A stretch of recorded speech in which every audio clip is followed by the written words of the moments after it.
to the 2008 Choices and Challenges Forum. Our title is Taking It to the Web, Political Participation in the Internet Age. I'm Daniel Breslow. I'll be the moderator today. I want to first ask you to please turn off cell phones, turn off your ringers, or you'll be forever recorded on video, and we'll identify you, of course. I would also like to thank our sponsors who made this event possible: the College of Liberal Arts and Human Sciences, the Department of Science and Technology and Society, the Office of the Provost, the Office of Outreach and International Affairs, the Graduate Life Center at Donaldson Brown, and Learning Technologies at Virginia Tech. And I would also like to acknowledge our co-coordinators who worked so hard to organize this event: Eileen Christ, Saul Halfon, and Brandif Karen. And then many thanks to the Department of Philosophy for lending us their furniture here, taken right out of the Monad Library of the Philosophy Department. And then finally, I'd like to mention that this event is also accompanied by a set of online resources and activities that you can get to through our website. The URL is too long for me to give you right now, but it's right on the program. Make sure you have a program. Go to our website. There you'll find up-to-the-minute news feeds on the topic, an open blog where after registering you can participate in the discussion, and we have a series of podcast interviews to supplement this program with activists and practitioners on the cutting edge of using information technologies in politics. Now let's meet our panelists. I'll have each of them introduce themselves and say a little bit about how they're connected to our topic, starting with my immediate left. My name is Michael Cornfield. I'm a political scientist by training, and I still teach part-time at the George Washington University up in Washington. My main job is with a public persuasion firm called 720 Strategies, and we integrate the internet, television, radio, print, and even direct public speaking engagements to try to get people to email Congress and lobby for the causes that they are interested in.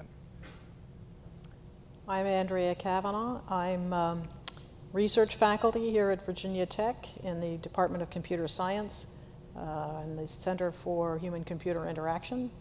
I am a social scientist by training, though, and was director of the research for the Blacksburg Electronic Village before going over to the Computer Science Department, and have been studying the use and social impact of computing at the local level for a long time.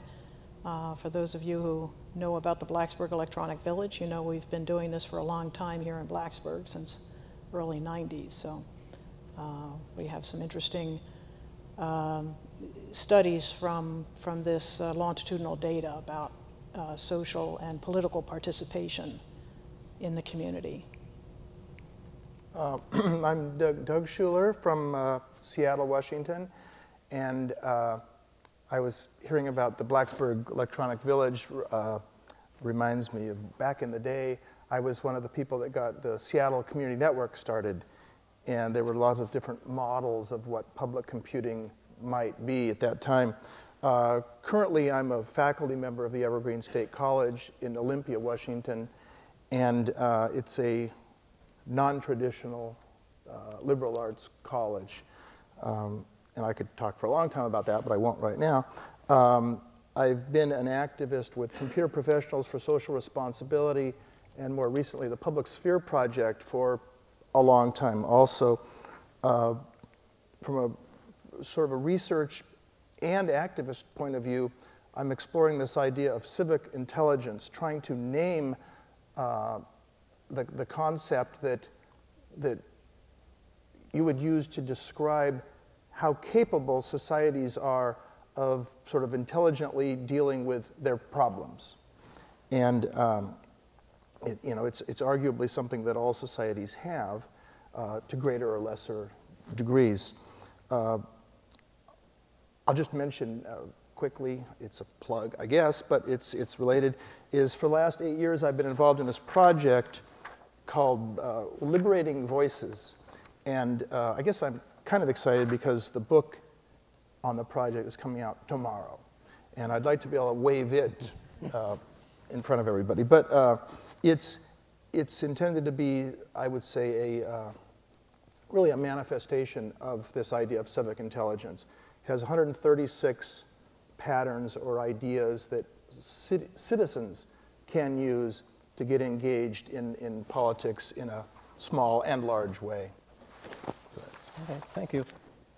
This is a huge topic. We're looking at the entire range of phenomena of changes that have to do with the relationship between new information and communication technologies to political participation. But we're now 5 days out from a presidential election, so I thought that would be a good place to start, though certainly it doesn't exhaust the topic. So let me ask you first, who are you endorsing?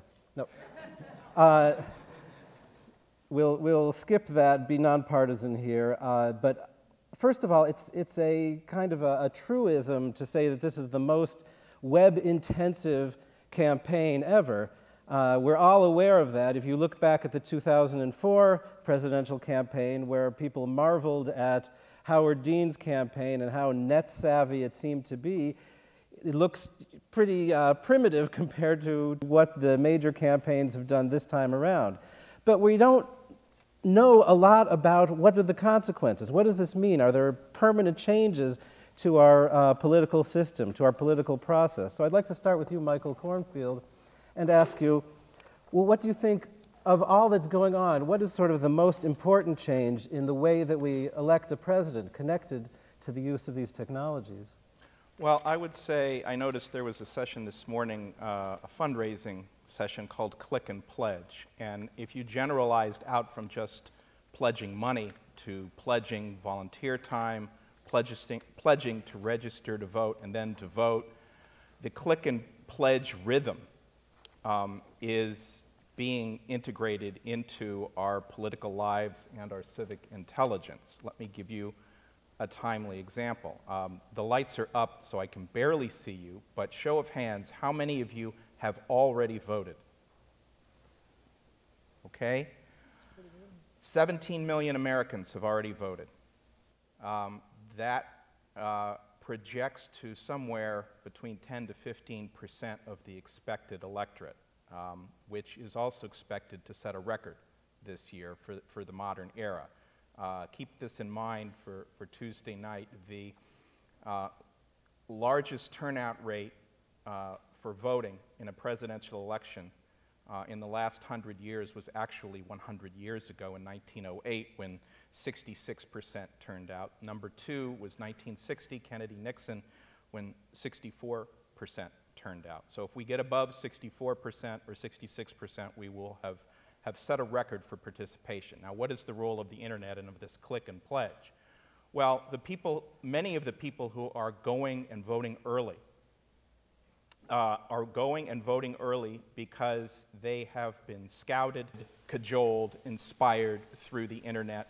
So people aren't streaming to the polls by accident. They are streaming to the polls as the result of a lot of micro commitments that have been sought and procured. Click and pledge. Yes, I will register. Yes, I have gotten an absentee ballot. Yes, I have put my absentee ballot in the mail, or I have gone and shown up. Yes, I will. Yes, I can. Would anyone like to follow up? I stunned them.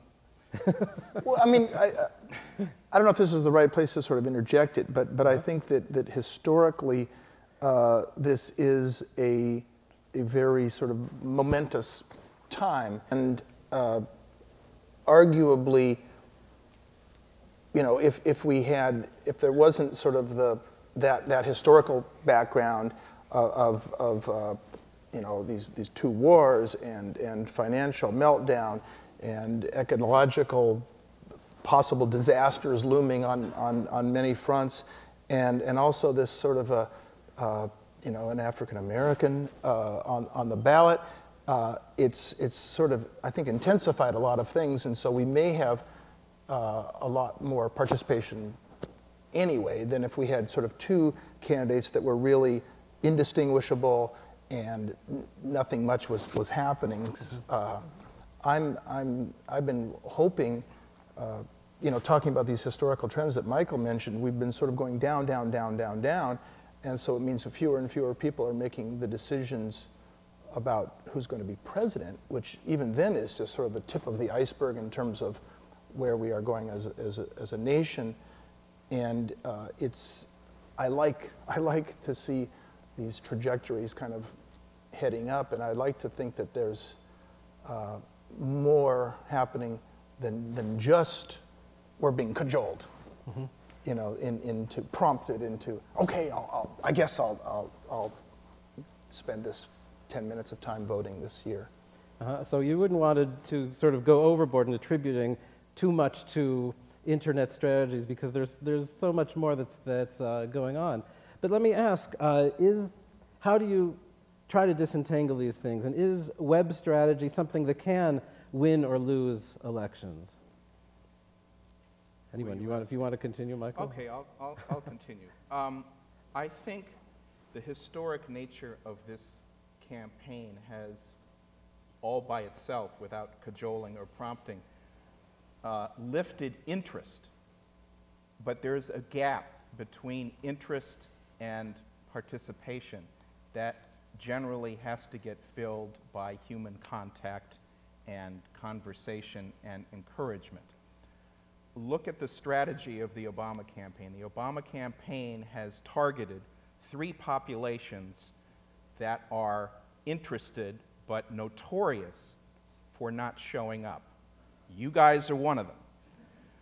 The other are African Americans, and the third are Hispanics.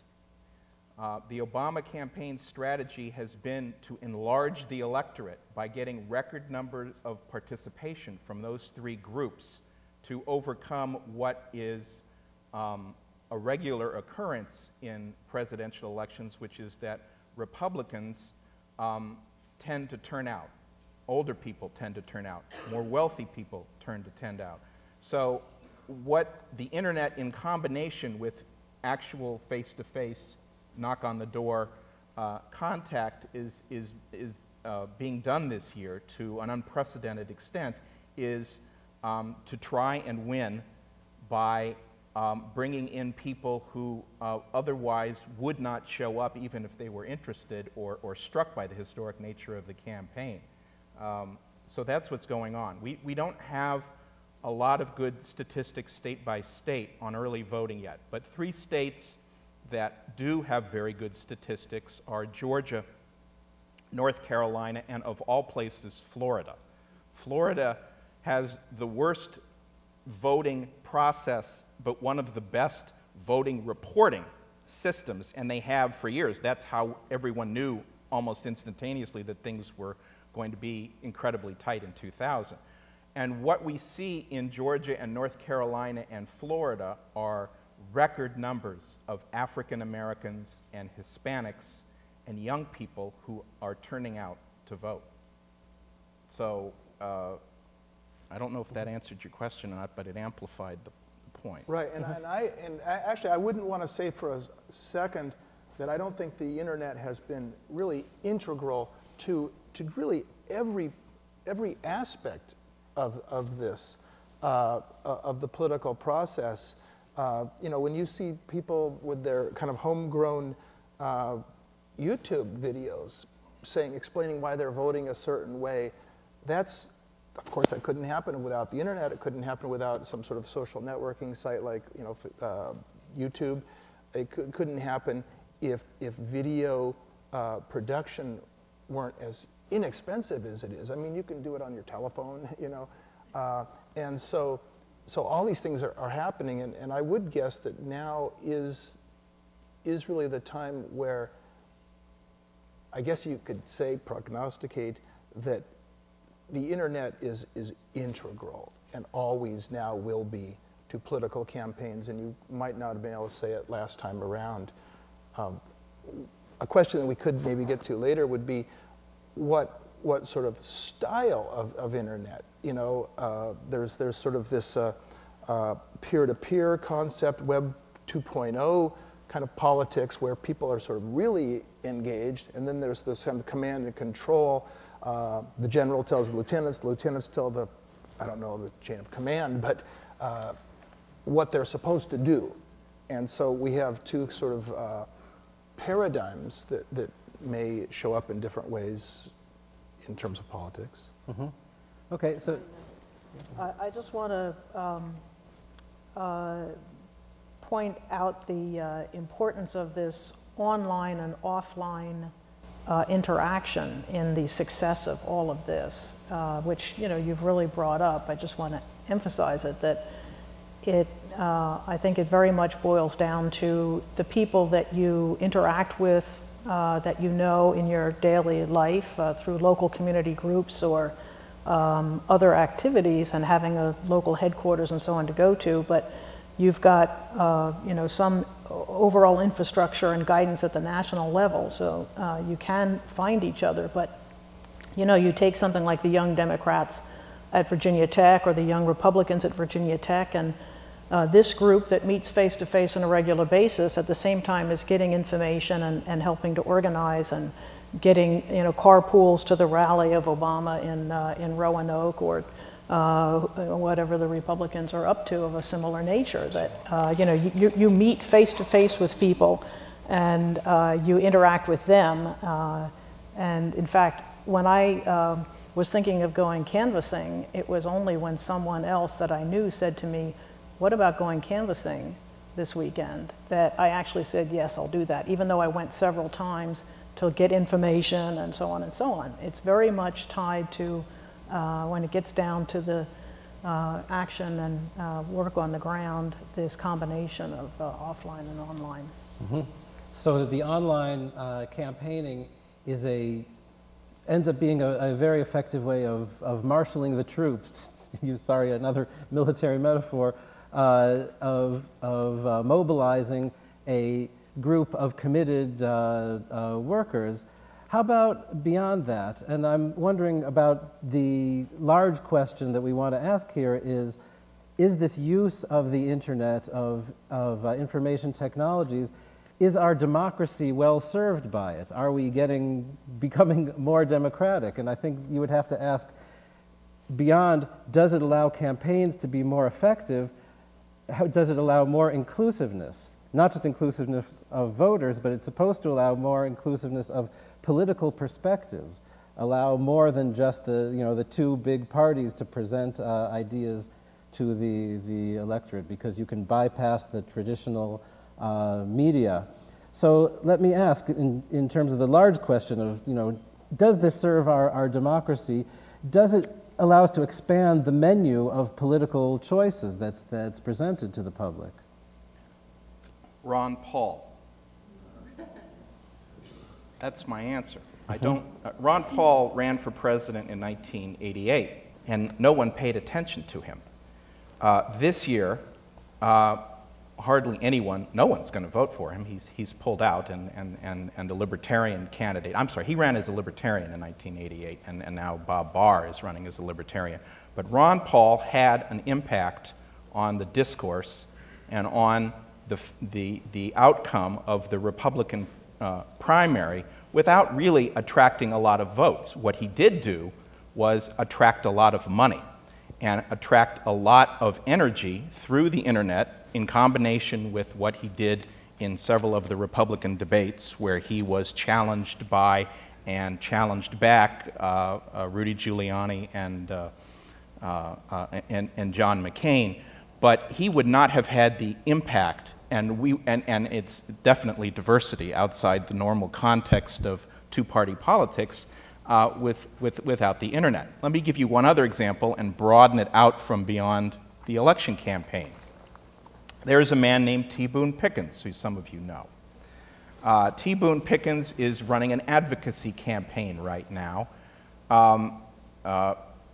through traditional means and non-traditional means. Traditional means, he's spending tons of money on television ads. He's spending tons of money on lobbyists to walk the halls of Congress and push his plan, which involves making greater use of compressed natural gas and of windmills. And he wants to build a huge swathe of windmills down the Great Plains states and convert it. at the same time that he is pushing his message out, he is asking people to join his army, and he calls it an army, which is what made me think of it when you said military. Mm-hmm. And he has 1 million people signed up right now. And when the next Congress convenes, he's going to call on those people in his army to contact their members of Congress and vote for his plan, or some version of his plan. So, yes, it's making it more diverse. Yes, it is going to have an impact of some kind on governing and on policy and not just on election results. Does that mean revolution, as Ron Paul advertised himself? Probably not, but it is a change. What's the downside? I mean, what's the, are there any dangers, things that we should be watching out for, anything that could possibly make our system less democratic, having to do with the move of more and more campaign activities to these new kinds of technologies? Doug, did you want to? Well, first I would like to throw in my 2 or 3, possibly 4 cents on your last question, even though I really like this one. One thing that a lot of these discussions about will the internet do this or will the internet do that, it sets off something in me, which is something that I really fight, is this idea of technological determinism. And and I'm not accusing anybody here of it, but it's this idea that the technology is by itself determining where we go. And I just don't like that, that idea, because it basically puts people in a hands-off position, like, you know, the technology told me to do this. An example, well, so people are always asking, what, you know, will the internet do this, will the internet do that? Well, the internet is still evolving, and it's dynamic, and people don't necessarily understand it. And what we have now isn't necessarily what we have in the future. That's why I like to tell everybody, or ask, cajole, for everybody to sort of get involved in how this thing shakes out. Because I'm guessing that the lobbyists for Comcast or Microsoft, or maybe I shouldn't name names, but they might, the health of the electorate in terms of political sensibilities and civic intelligence, their interests and our interests might not, I would say, likely are not going to be correspondent with each other. So it really is a battle, more military, a campaign, more military. It's something that we really behooves us, I believe, to be watching and keeping involved with all the time. But so there's this technological aspect, or I mean this idea that technology is telling us what to do, which is a technological deterministic argument. I think it's people using technology, and the internet by its nature allows certain things to happen, but that might not be the direction that we necessarily go. There's lots of things you can do with it. But then following up on what Andrea was saying, you know, you were predisposed to go and canvass. But without somebody sort of saying, well, Andrea, why don't you do some canvassing, you might not have done it. And so to me it shows that not only is it not just the technology, but it's not just individuals, it is the culture. We need to have a political culture for political stuff to happen. A lot of people say, well,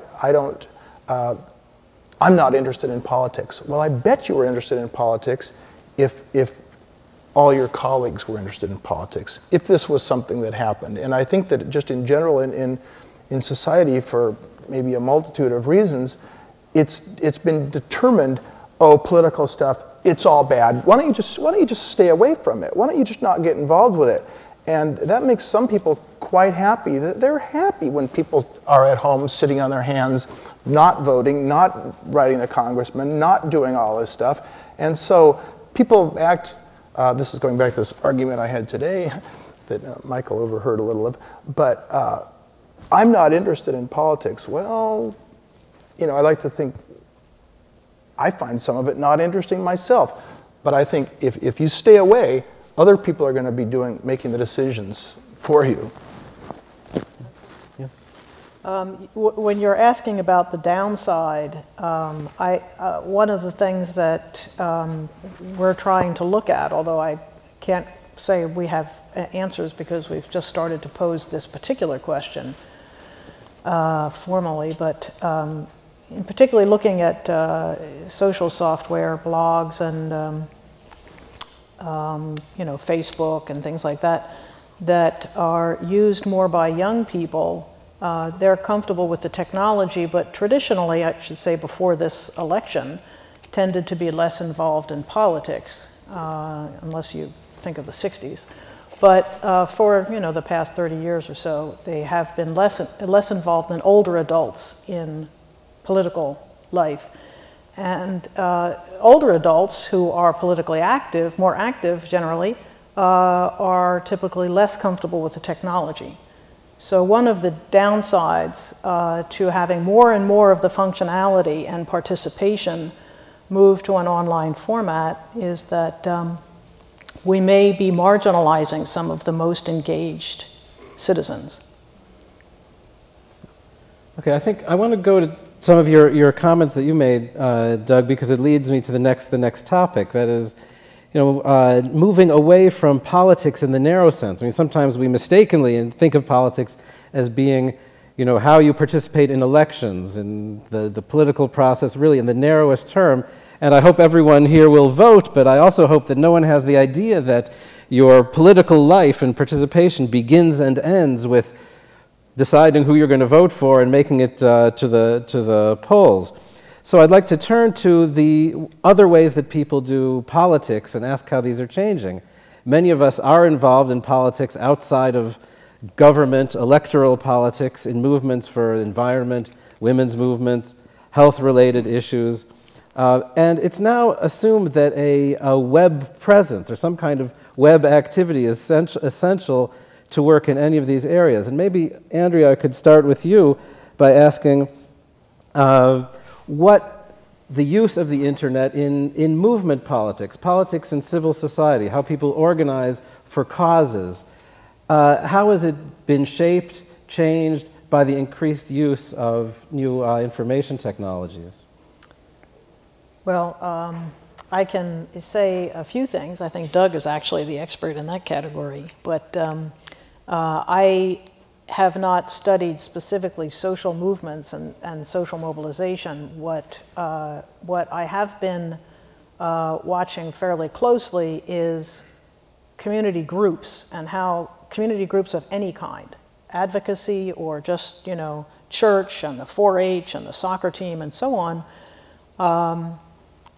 are especially in Blacksburg, where it's been a pervasive, you know, networking for so long. Everyone expects to have email and internet access of all kinds. So these organizations that increasingly, you have this mix of offline and online, and they are increasingly using the internet for communication and information that occasionally have some kind of a political or community government level concern. So your soccer team needs more fields. And the town can allocate those or not, or they can help maintain them or not. And suddenly you're trying to mobilize people in your community around having more soccer fields available. But you're not a political group, you're not a social movement, you're just a soccer team.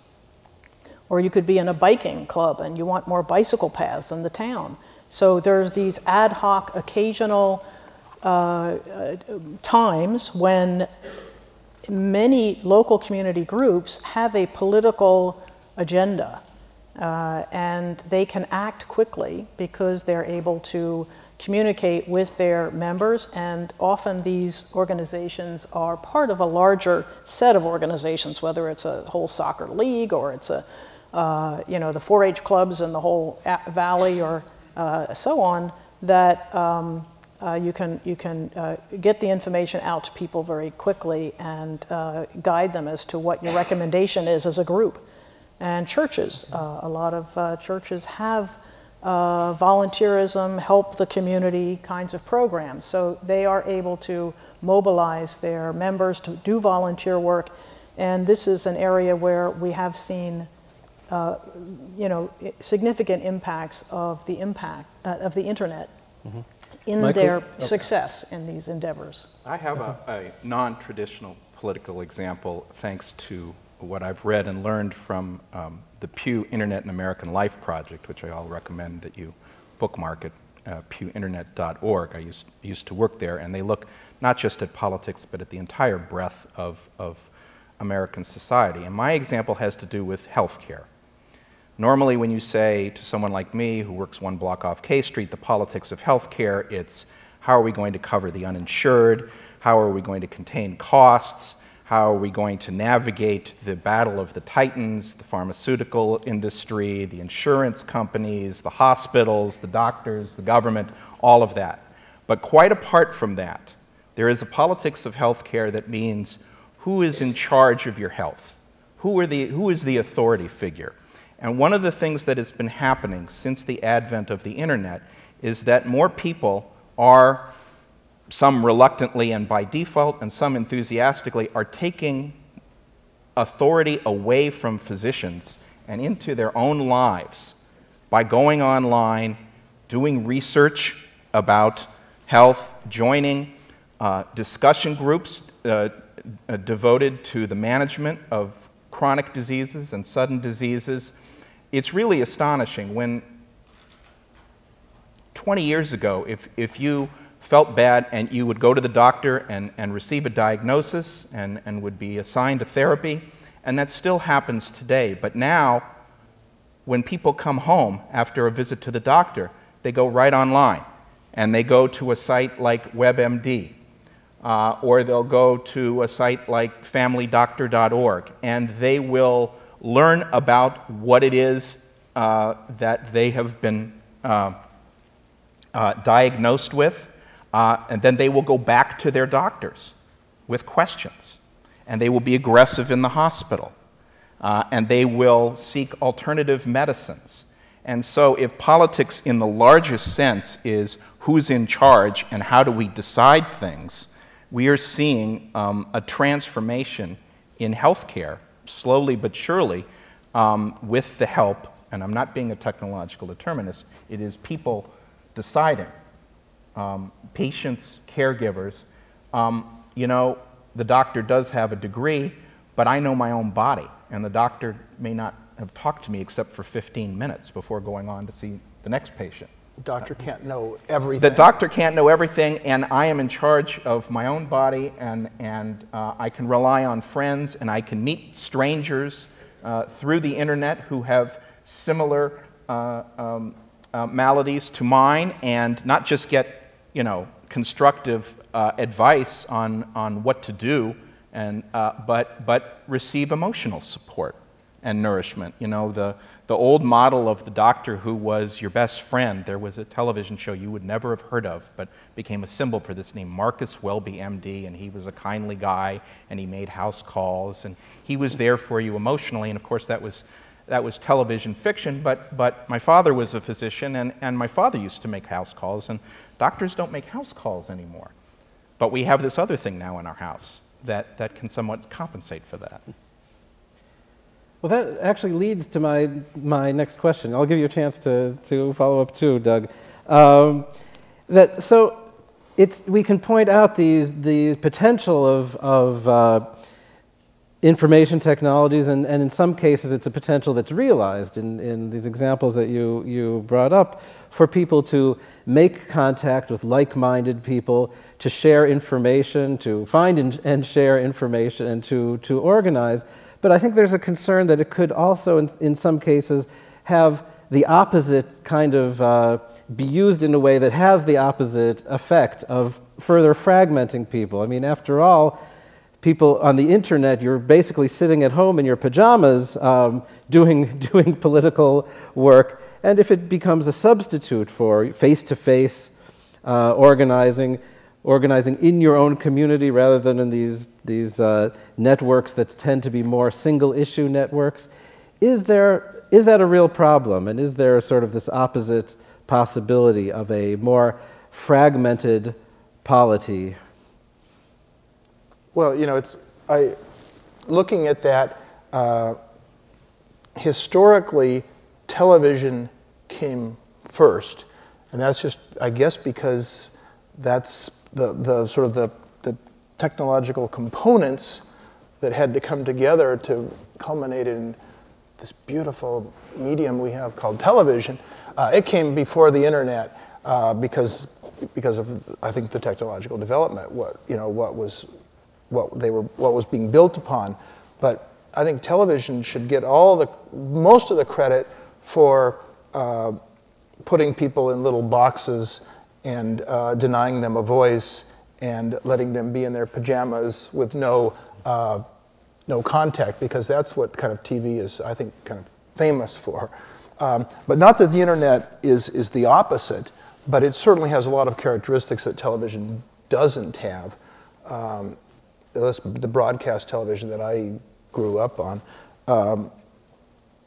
But so you were asking about this, the downside. I think that there's certainly the possibility, and this is what I guess I was sort of arguing against in terms of technological determinism. Any of this stuff, any of these scenarios that we think of are probably possible. Some people can stay at home, and I mean, you guys know people. I even know people that if it wasn't for somebody bringing in food, they might pass out from World of Warfare or whatever, Warcraft, because that's what they're doing in all of their spare moments.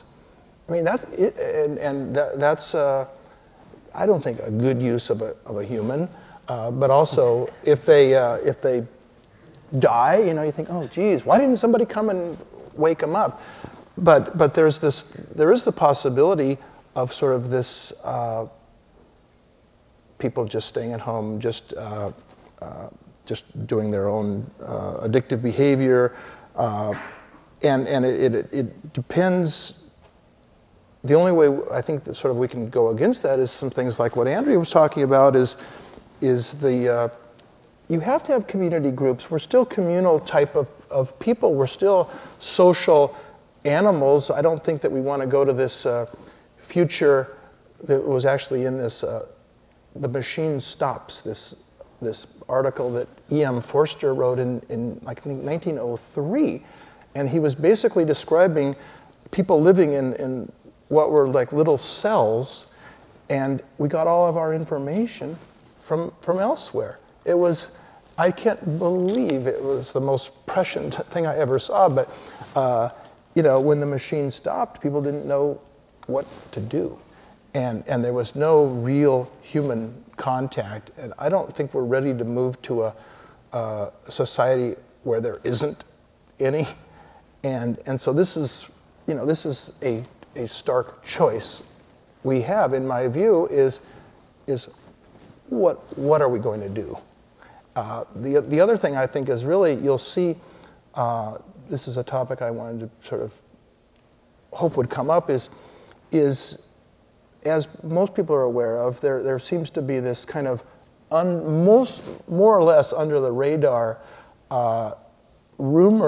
conscious rumor mill, basically about Obama. There might be some stuff happening about McCain. I wouldn't be surprised at all.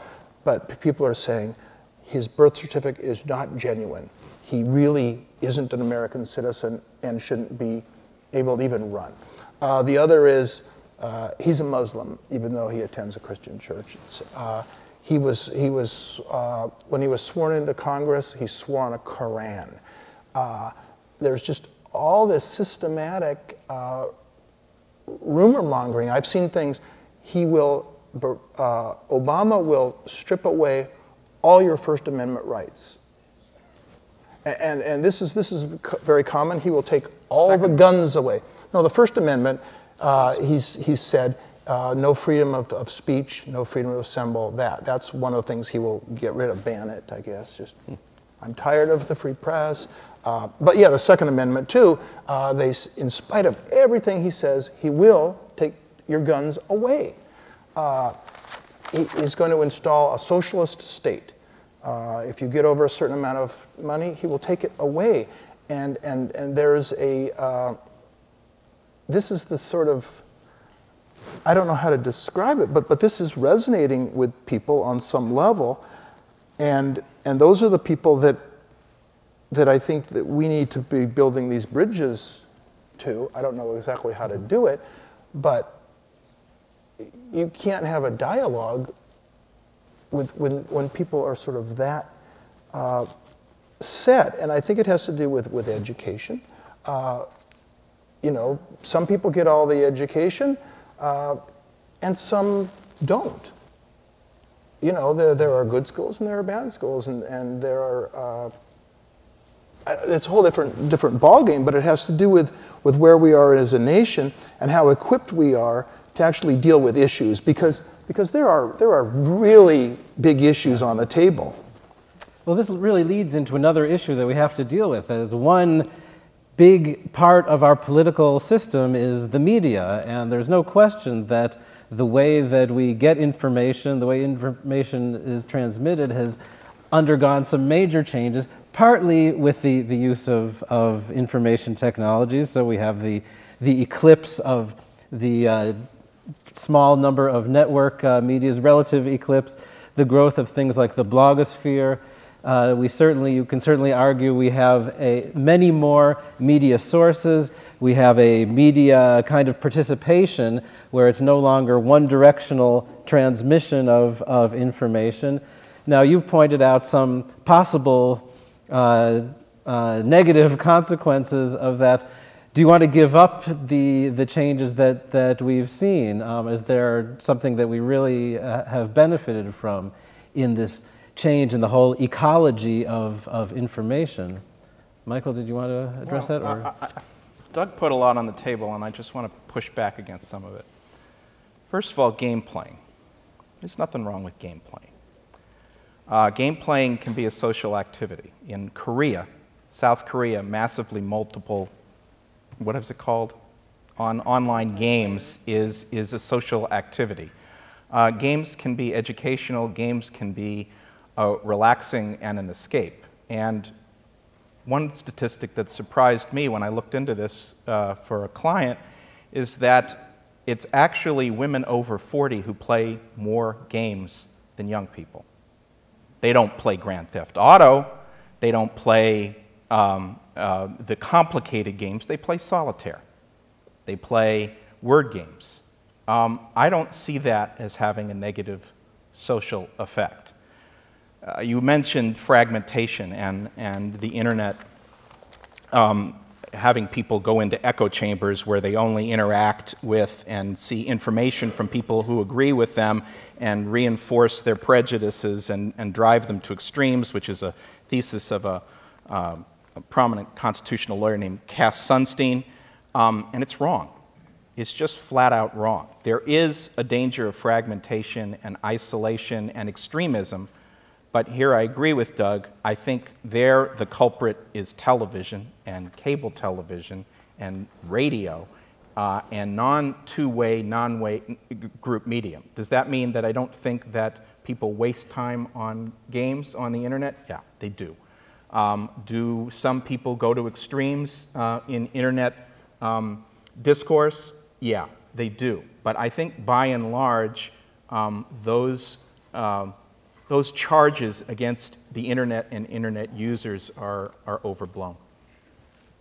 Okay, did you want to follow up on the, I was trying to bring up the subject of something like the blogosphere and the changing structure, organization of the media and how we get our information, and you were pointing out that you have this sort of, you don't have the checks on information that we have been used to in the past with media organizations.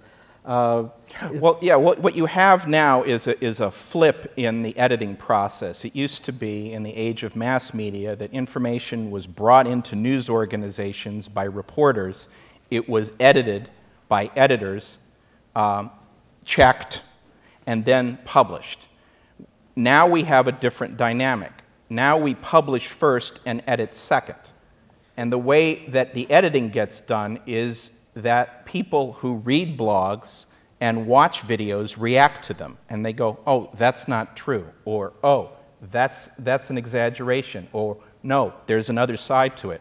And I think the second system, even though it is probably a mortal threat to the journalism industry, the second system actually works better. I think we know more about the fact that Obama is not a Muslim than we would have in a quarter of a century ago, where that rumor would have spread, but it would have spread out of the view of the general public and the interested public, and it would have spread without a chance to respond.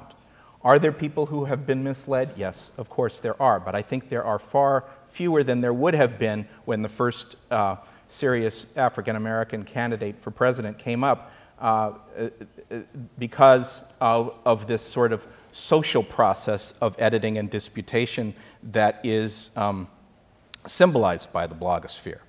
So I know I'm sounding like an internet evangelist, and I am, but I don't see the downside. Go ahead. I'm not. I don't consider myself either an internet evangelist or anti-evangelist. I think that the internet is just an incredibly powerful tool, and we really need to sort of make sure, to the degree that we can, that it's useful. You know, that it allows us to do the things that we need to do.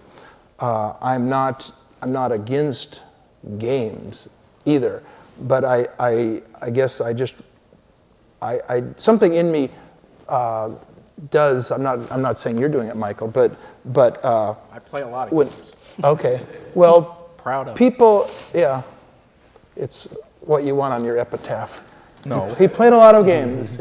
No, it isn't. You know, but what I do believe, and I think that we have to just sort of acknowledge, is that some, and I don't even know what we're supposed to do with it, because I'm not going to make a code, don't play games, but people do spend an enormous amount of time doing it, you know, and to act like, well, they're just escaping. Yeah, they are escaping, and it's fine. The studies at the University of Maryland that track people's time, and they have people do daily diaries. Yeah. There has not been an increase in the amount of hours that your average person wastes or escapes on game playing. All that's happened is that the time that used to be wasted doing something else is now being wasted on games. It's a substitution effect. I don't think there's any evidence to show that more Americans are spending more time playing non-productive games than in a previous generation. I mean, you know, 70 years ago we would have been having this conversation about how evil comic books were, you know? So Right. And I don't want to get in that sort of Victorian trap or Puritan, but yeah, people spend an incredible amount of time watching TV, and maybe that's going down a little when people are playing games. I guess if I had my druthers, I would rather have a little bit less escapism and a little more engagement, because I actually do believe that's what society needs. And I like to have fun too, and escape from the reality. But just because it's no worse doesn't mean that it's great. I mean, that's an argument or discussion, a difference of opinion that we can have later. I mean, it's this thing that goes on and on and on, because people that play games, they go, oh, there's nothing wrong with it, and it's fine.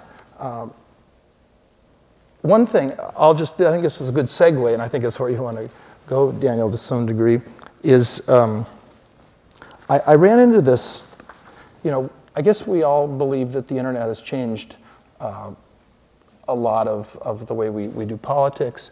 And also, Andrea has been bringing up this idea that the social networks are important.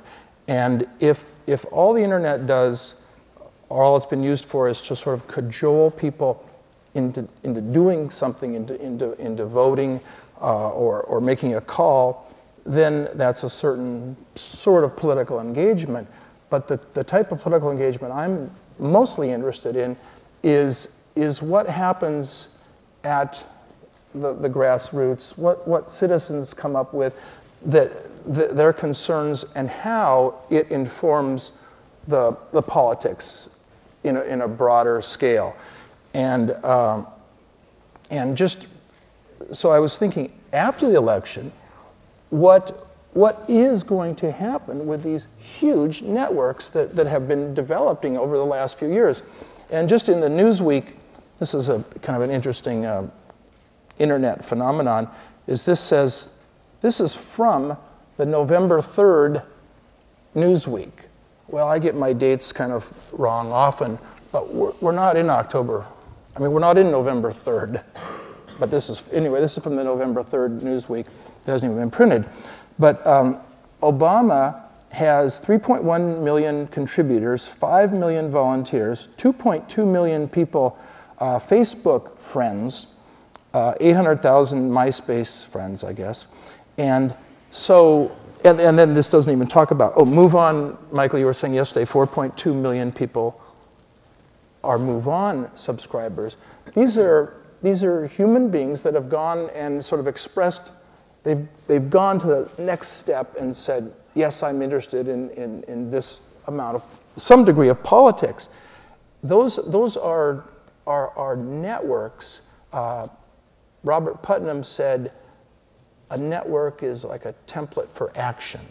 And so you have a network, what do you do with it? Is the network something that you can just sort of say, I want you to do this, this, and this, or do ideas come back? Do people in the networks work amongst themselves? And I think that's the sort of the $64 million question.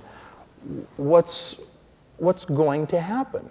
Obama, in fact, you brought some things from his tech platform. He says, if I'm president, I won't be able to do everything by myself. I will need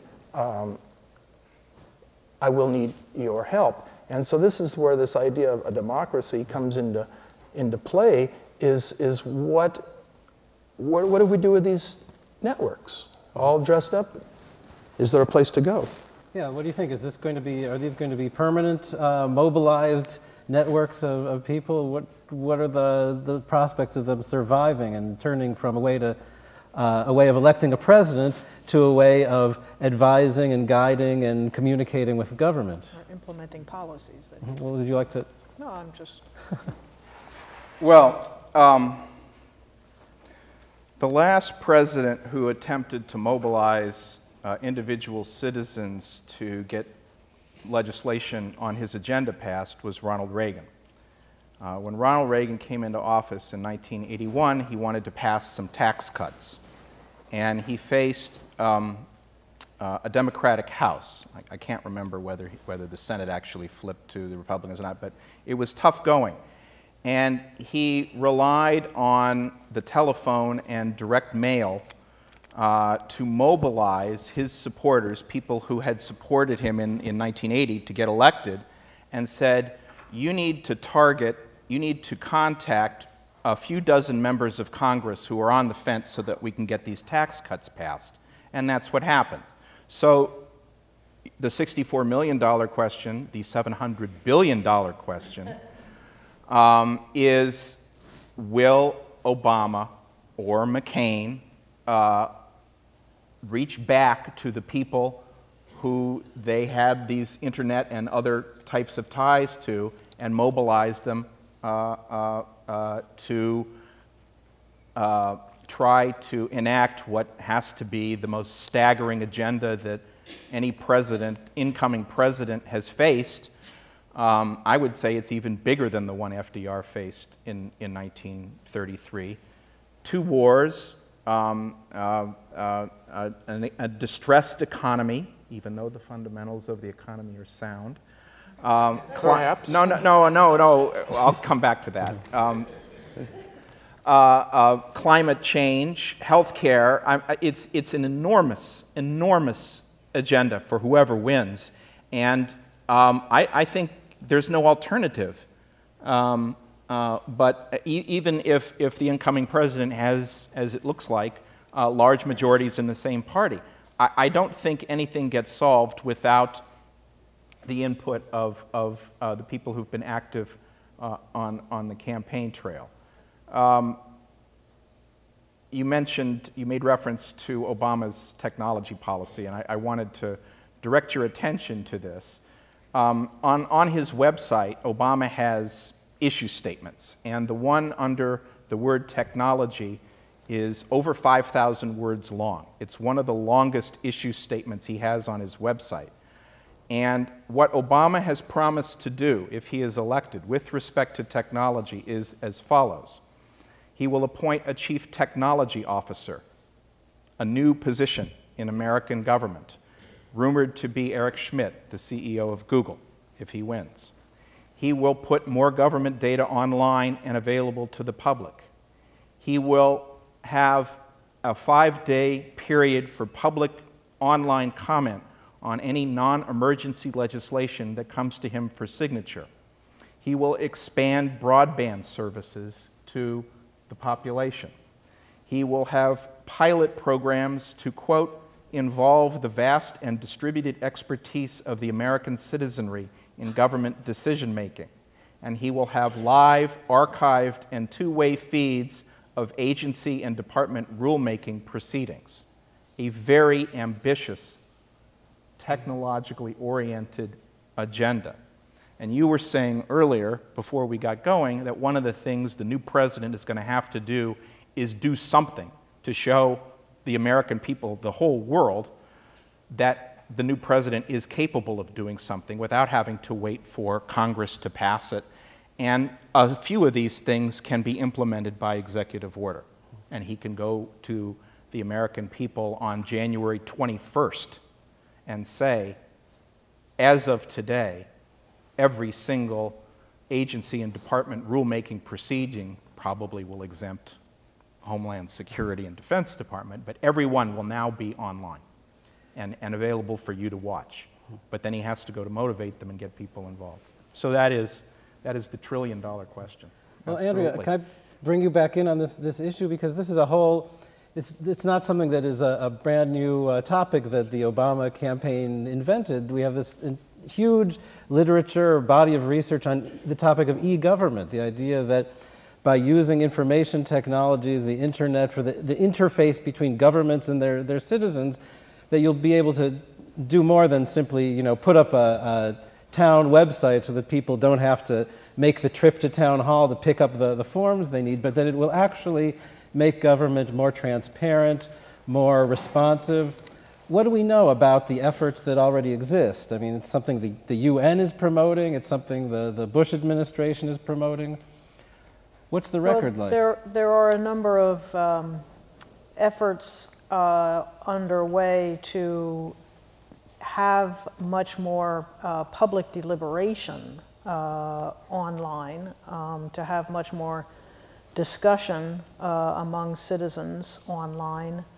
And one of the things that we've been working on here is to try to find ways to make that citizen-to-citizen discussion less centralized, that you don't have to go to a specific website in order to express your opinion on what they might do with the old middle school or with the e-rulemaking by the Interior Department, regardless of what that issue is, but rather the technology does the hard work, which is to find where people are expressing their opinions publicly. We're not going to invade their privacy, but develop tools that can discover these opinions and bring them together where they can be found more easily by interested individuals that are not the most active citizens, but we need a broad participation to strengthen democracy. So a lot of the very active citizens go to these centralized forums, and that's wonderful. You know, they're very motivated to lead in these discussions and so on, and participate in them. But for the majority of the population has opinions, they, you know, are informed, they care, but they're not going to, you know, go to that public meeting routinely. They're not going to go to a special place to say, this is what I think about that. But they are expressing their opinions, and we're looking a lot at blogs, for example. So there are a lot of opportunities, increasingly so with the more and more of the social software tools like tagging and recommender systems and so on that allow people to share information and to, as it were, annotate information and build information with each other without having to go to some kind of central place to do it. Who takes the initiative? Should we be doing this ourselves, or should we be telling our government to set up these kinds of... The government won't set these up. It's not in their interest to do so, nor is it in their mandate. And in fact, what we've been doing here is working closely with the town of Blacksburg, for example, but also through the Blacksburg Electronic Village, which is set up to represent the citizens and the residents of the town among everybody else, right? Institutions such as the public schools and the town itself. So everybody is there, but the citizens are there as well. And the BEV has an interest in promoting discussion and connectivity among individuals within the town. But the town governments all over the country, county governments, state, you name it, they have their own concerns about, you know, sunshine laws, like what can be said and who, you know, they can't respond to something to correct it because it's really not a, you know, a public meeting per se. They're concerned about people being very insulting and negative to them in a public forum or a public aggregated blogs, that kind of thing. And rightly so. You can imagine it's one thing to receive an email from an angry citizen and you know that you're the only person that's, you know, seen it. But imagine, you know, that insult is available for everyone to see. People shut those things down pretty quickly when you're working in government. So we've tried not to make that something that the government would lead because it will never happen. So therefore, you know, at the community level, where you can get interested parties to make these kinds of tools, if you will, available. Certainly what we're working on, we are trying to make available so that anyone, anywhere could be able to use it. So that's obviously a research project, and hopefully it will be out in the public eventually. You know, as far as I know, the first time a government went online was the Santa Monica Pen in the early in the 90s. Before there was an internet, they had public access terminals, and one or two city officials decided to get online, and they decided not to be online soon after because they were just trashed, just pretty much by virtue of being a city official, you know, and so there's caveats, and these things have to be sort of thought through, and part of it has to do with civic education, and I don't know, maybe, I hate to sound like Miss Manners, but you know, you need to have some sort of a civic discourse, or it's just people screaming at each other, and it's not my preference, which is none of these things have simple solutions. One thing I wanted to really to think about, though, and pick up on what you were saying, Andrea, to see if there's if there's maybe some more nuance than you were suggested. And you said that government does not have the interest in sort of more citizen engagement. And I could point to people that I know in Seattle, for example, that don't. But then some people seem to, like this Obama plan is for more engagement. And from kind of a legal point of view, I think we get a voter's guide. The government watches the elections. Sometimes they mess with them in bad ways. But they, you know, there could be more public access stuff in the media. Were you talking sort of a legal point of view? Because I would think, it doesn't say in the Constitution necessarily the government will support a democratic process, but sort of I think that is the bottom line, is that we have a democratic form of government, and then there's leeway in what that's and how it's done.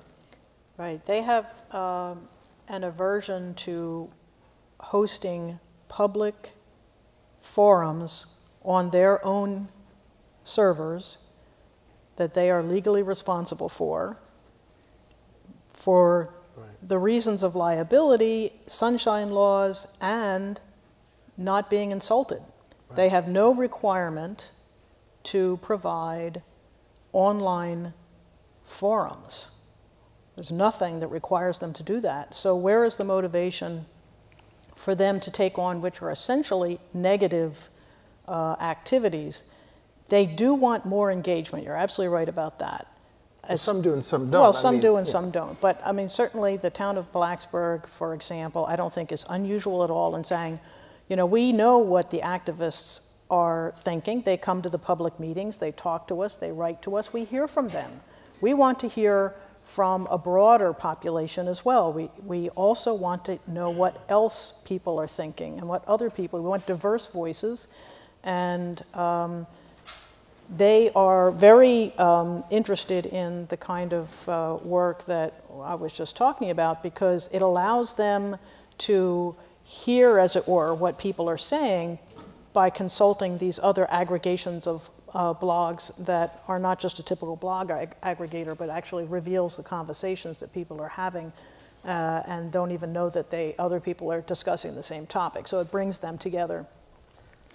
But so they get to see what people are saying about something that may concern local developments or zoning or long-term plans and so on. But they are not responsible for the comments or for moderating a discussion or making sure that there isn't inappropriate language or links and so on being placed on servers that they're responsible for.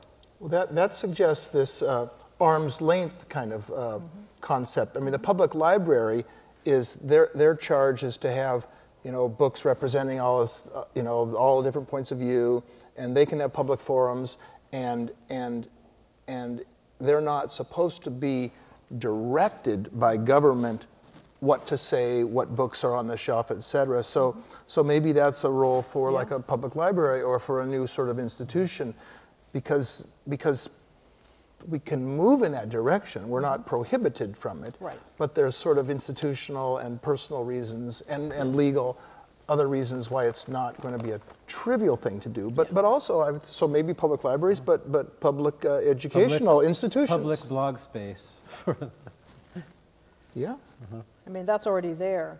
Part of the problem is that there's so much blogging going on that it's hard to find where the conversations are that you're interested in. And if it's something at the national level, that's not so difficult. But at the local level, where people live their lives, for the most part, then, and we would like to encourage local engagement as well as, you know, these sort of national big issues, or local chapters that are connected to national issues like the environment or, you know, other things, that, you know, you don't have the numbers. So, you know, you don't have large numbers of people participating in a discussion, and so it just pops up that, oh, here's the discussion about such and such. So it's harder to find where those conversations, those opinions are being expressed. Is there anybody else thinking about, it's really inappropriate for us to be doing X, or why don't we have more park land in the town, or whatever? So that's a lot of these tools that can be shared. You don't have to develop them every place locally. They can be. Why couldn't you enter Blacksburg government into Google or Technorati and find them that way? Because there just aren't that many people participating that it pops to the top of some kind of list, and it gets, you'll get something that is, say, about football parking at the old Blacksburg Middle School rather than people discussing the topic. Do you see what I'm saying? You get strange results from a Google search sometimes. So while we're on this topic of providing a public forum, I'd like to give the audience a turn. We have a microphone here, and if you have a question, you can just step up to the microphone and ask a question of our panel.